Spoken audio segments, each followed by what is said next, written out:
Bueno, entonces, ya hicimos el primer gate, que es Etzem o Anoiji, y hablamos del nombre de Ekie. Y ahora nos toca el segundo gate, que es el Or Ein Sof, ¿no? La luz sin fin, la traducción literal. Entonces, un poco filosófico el capítulo, pero we'll do our best. Entonces, Rabbi Pinson dice, no hay forma realmente de relacionarse con la esencia.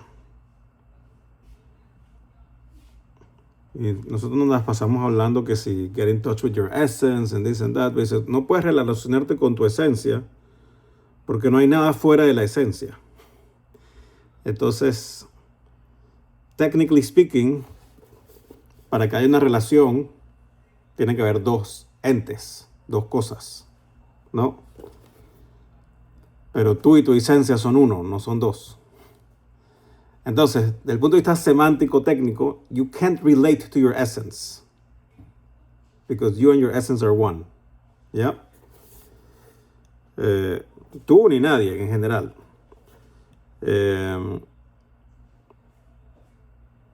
Y no hay nada que pueda, digamos, obstruir que la esencia se conecte consigo misma.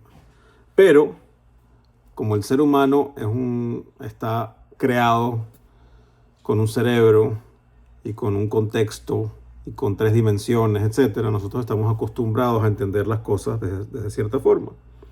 Nuestro cerebro está construido para proyectar nuestra forma de entender el mundo hacia las cosas que estamos tratando de entender, ¿no?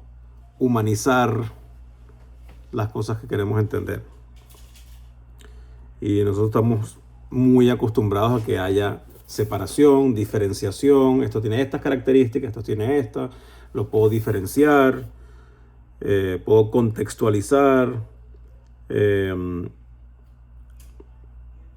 Entonces, that's how we relate to things, even though technically speaking, tú y tu esencia son uno. So, okay, it's an interesting análisis.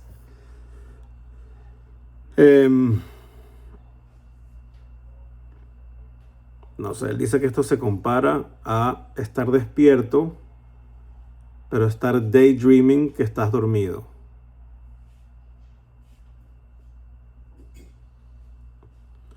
Anyways.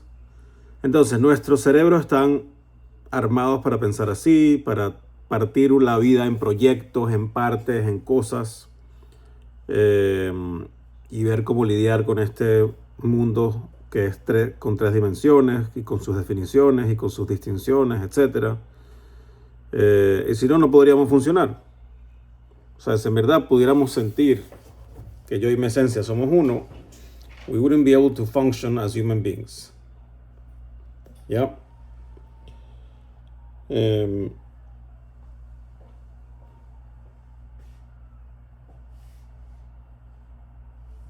Y entonces sí sentimos que estamos separados de nuestra esencia y tenemos como un push, un drive a tratar de reconectarnos con nuestra esencia, de descubrirla, de acercarnos a ella, etc. Por más de que es como una falacia, pero así es como nosotros percibimos el mundo.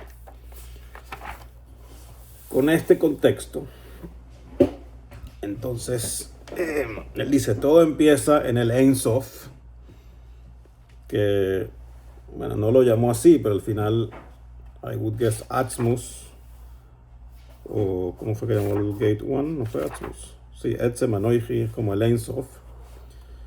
El Ein Sof es el infinito. Pero luego del Ein Sof viene el Or Ein Sof, la luz del Ein Sof, que es como una revelación o una manifestación de la esencia, más no es la esencia. Porque Hashem ya nos está ayudando, I guess, a ir compartmentalizing things and how they work.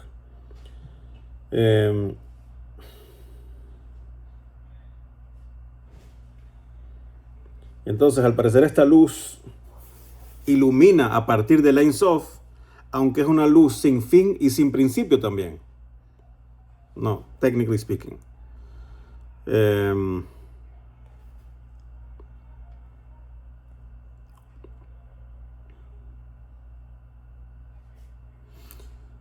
Y bueno, que dice que cualquier cosa que tenga fin no existe dentro del Ora Ein Sof. No sé cómo se mezcla esto con la idea de que al final Hashem, que es completo, tiene finito e infinito. I guess maybe en Atzmus hay eso, pero en el Ora Ein Sof maybe not. Could be. Y él siempre termina estos gates como con un resumen así como un poco más poético. Dice, entrar al Shar del Ora Ein Sof es como disolverse en la luz infinita. Todo lo que tenemos que hacer es mantenernos apegados a lo que ya realmente sabemos en nuestro subconsciente. Que al final somos nada. Somos no thing. Somos absolutamente nada. No somos independientes. Y no estamos separados del Ein Sof, del yo, etc. Mientras que si por el contrario, si estás tratando de tú siempre expresar tu ser sin fin, tu propio ser sin fin, si te expresas demasiado, entonces no dejas espacio para los demás. Y las relaciones entre personas o entre entes que no somos Ein Sof requiere que hayan limitaciones, porque si no, lo único que hay eres tú y no dejas espacio para los demás.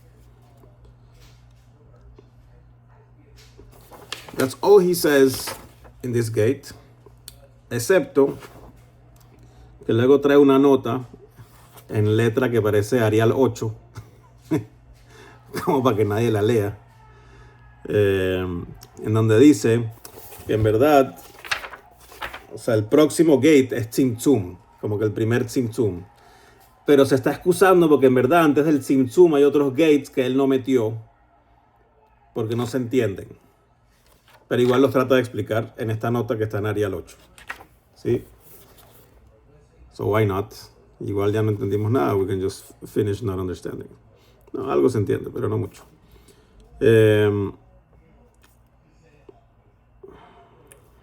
Dice, la razón por en verdad saltar al Tzimtzum es porque en verdad de ahí es donde teóricamente ya podemos entender algo mejor después del Tzimtzum. Pero I guess la mística habla de otros niveles, de los cuales él va a mencionar cuatro niveles pre-Tzimtzum, o que son antecedentes entre el Ora Ein Sof y el Tzimtzum Harishon. Aquí recomienda que si eres novato no los leas. Y luego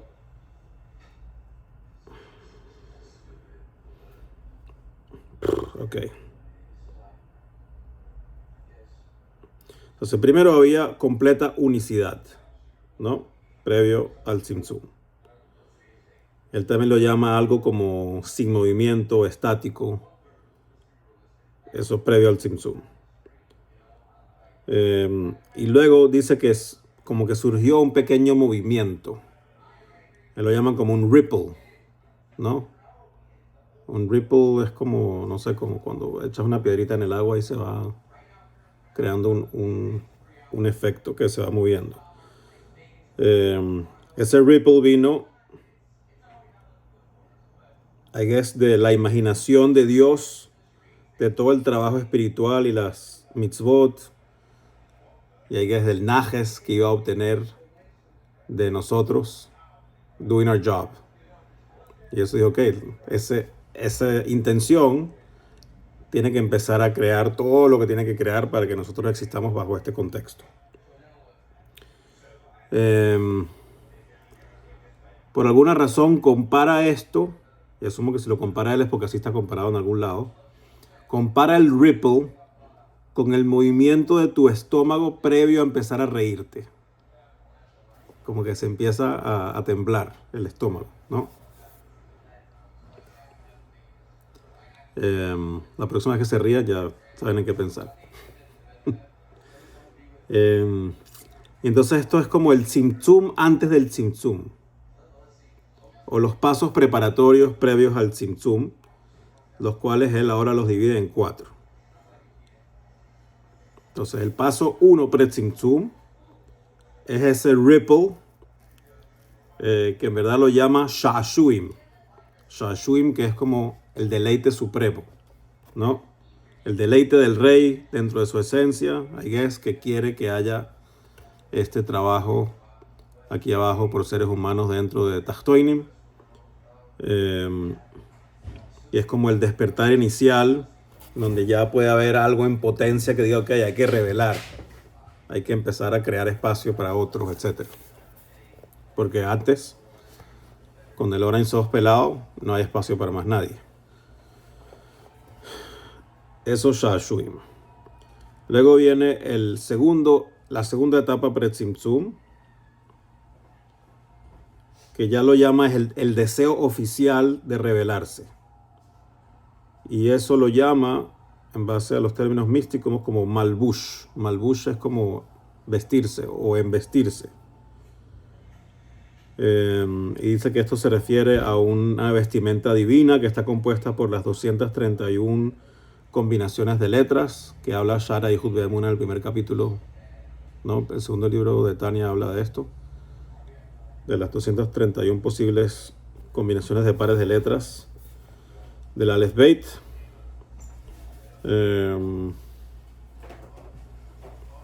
Lo llama también la fuente suprema de todos los sonidos y vibraciones y frecuencias y energía y materia, etc. Bien, entonces el primer step, el ripple, el Sha'ashuim, la posibilidad de que yo voy a tener deleite de todo esto, o en este caso Hashem. El segundo es el deseo como tal, que ya se embiste en I have a desire to make this happen. El tercer paso pre-Tzimtzum, después de ya tener este movimiento de que no hay nada potencialmente, así hay algo potencial. La tercera etapa la llama, no la llama nada en hebreo, la llama en inglés nada más, the folding of the garment. Cuando doblas la ropa, porque el paso pasado fue como la ropa, lo llamó ropa, el deseo, y aquí es cuando se dobla la prenda de ropa. Dice, cuando tú doblas una ropa, como que le creas esquinas y le creas límites, ¿no? Y entonces es como que la posibilidad en potencia de que haya algo limitado, que también por alguna razón se llama el Tzimtzum del cuadrado. Esta etapa también la llama el Tzimtzum del cuadrado, mientras que cuando hablemos del Tzimtzum Harishon, que es el que todos conocemos, siempre lo vemos como un círculo o una esfera, ¿no? Pero este es cuadrado. Y luego está la cuarta etapa pre-Tzimtzum, que lo llama la revelación del Avir Kadmon. Avir Kadmon es el aire o el vapor primordial.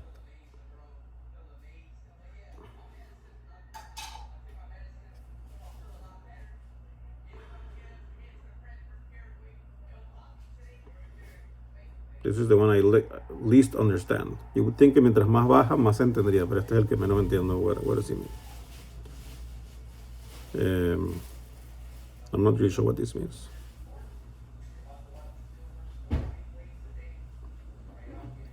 Okay.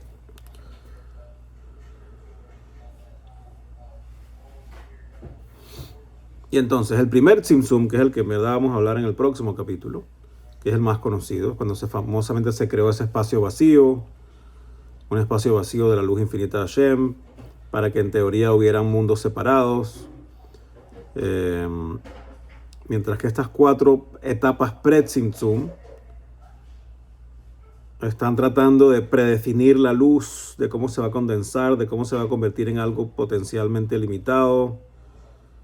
Dice, por eso el doblaje de la prenda de ropa también se llama tzimtzum cuadrado, porque el cuadrado tiene como esquinas y lados definidos. Mientras que el primer tzimtzum es más, como dijimos, como un círculo, no como un cuadrado. Porque luego del primer tzimtzum, verdad, se creó un espacio, pero no había nada realmente definido, que es lo que va a pasar dentro de este círculo todavía.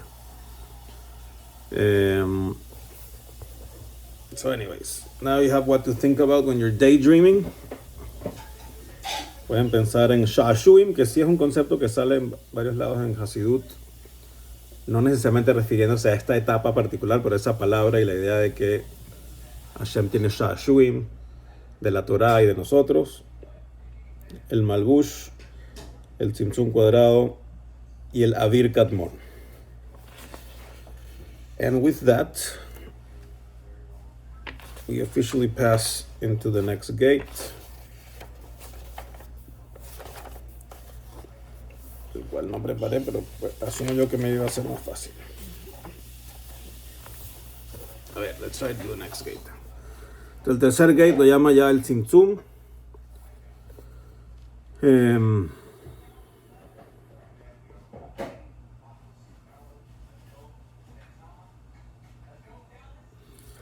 Entonces, cuando uno empieza pensando que yo vivo aquí en un lugar limitado, pero por otro lado tengo una cosa que se llama ahora Ein Sof, y eso, bueno, ¿cómo se llega de allá para acá? ¿Cómo se llega de allá hasta acá?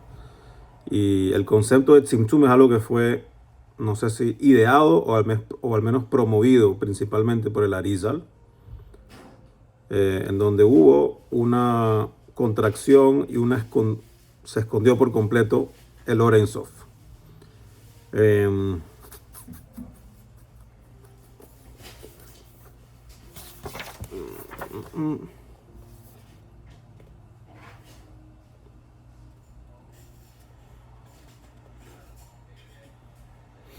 Entonces a veces uno como que quiere entender las cosas como pasan en el mundo físico. En el mundo físico, no sé, tienes un hielo y tú puedes ver cómo el hielo se transforma de estar en un estado sólido a un estado líquido, pero es un proceso que tiene pasos, que tiene etapas. Pero en este caso, de hablar de que el Ein Sof se va a convertir en algo que no es, que es limitado o que es físico, esa evolución de lo ilimitado a lo limitado es como imposible de que suceda en un proceso visible y que va decayendo o que va progresando, ¿no? Y entonces tiene que suceder este tzimtzum, this magical thing, en donde hay una contracción total de lo infinito, que por supuesto, decir la palabra imposible es como, makes no sense, porque para Hashem todo es posible, ¿no? Pero hubiera sido imposible para nuestras mentes de entender. Entonces, como el Creador quiere que el ser humano pueda entender hasta cierto punto el proceso creativo, y entonces fue creado de una forma que fuera entendible. Y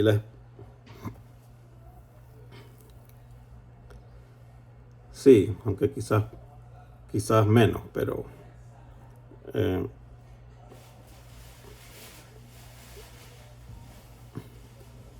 sí, if it's there, it's for a reason. Para que quizás alguien sí lo pueda entender. Rabbi Pinson maybe lo entiende. Ya.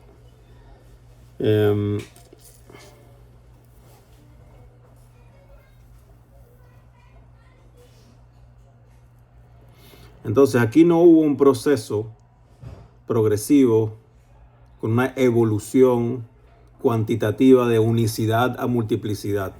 Entonces si pasamos de 1 a 100, entonces pasaste por 2, 3, 4, 5, 6, 6. No. Aquí hubo un quantum leap, un salto gigantesco instantáneo, que fue el Tzimtzum. Lo cual permitió el famoso espacio vacío, en donde hay un espacio vacío desde el punto de vista de nosotros, no de Hashem, un espacio vacío en donde luego pudo existir o crearse este concepto de tiempo y espacio. Un espacio vacío que también se llama halal o geser, porque le falta, o el koach hagvul, el potencial de lo limitado, el potencial de algo que es finito. ¿Qué dice? En teoría sí existía antes en el Ein Sof, pero era imposible de ver en el Ein Sof. Ya.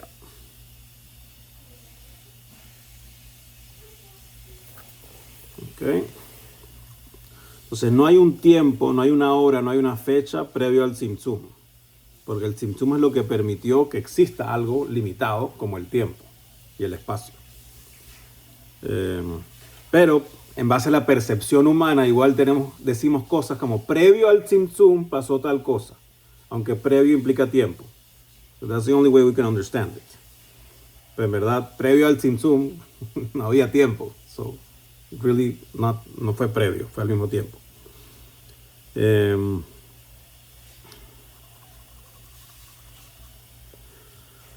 Tzimtzum también permite la existencia del Yeshus, de lo tangible.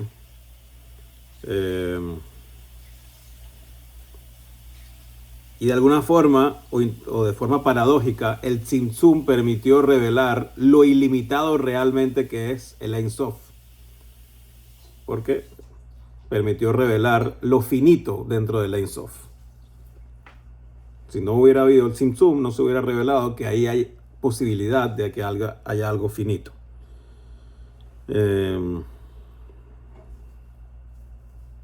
Por supuesto que el Tzimtzum es lo que permite que haya el ocultamiento de la luz y por ende que haya libre albedrío. Y entonces se nos entrega el poder del tikkun, o el poder de poder arreglar, de mejorar, de aportar, de dar najas, de revelar un poquito dentro del Tzimtzum el Or Ein Sof con nuestras acciones.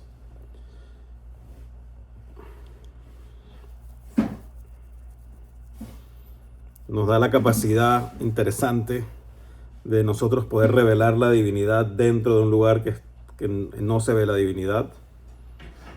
La oscuridad del mundo nuestro nos permite revelar la luz. Una luz quizás más palpable por nosotros, etc. Y entonces terminamos con su resumen poético del capítulo.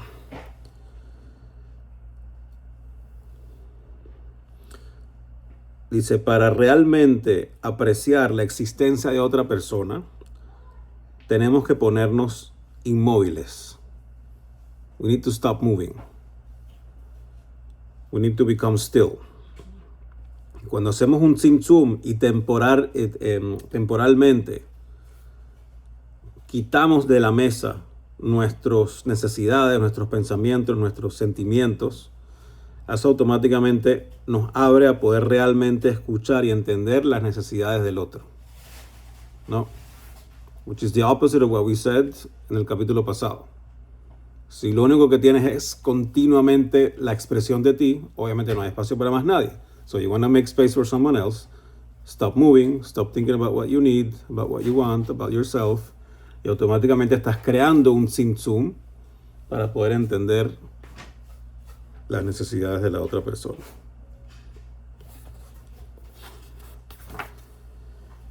With that, we finished gate number 2 and gate number 3.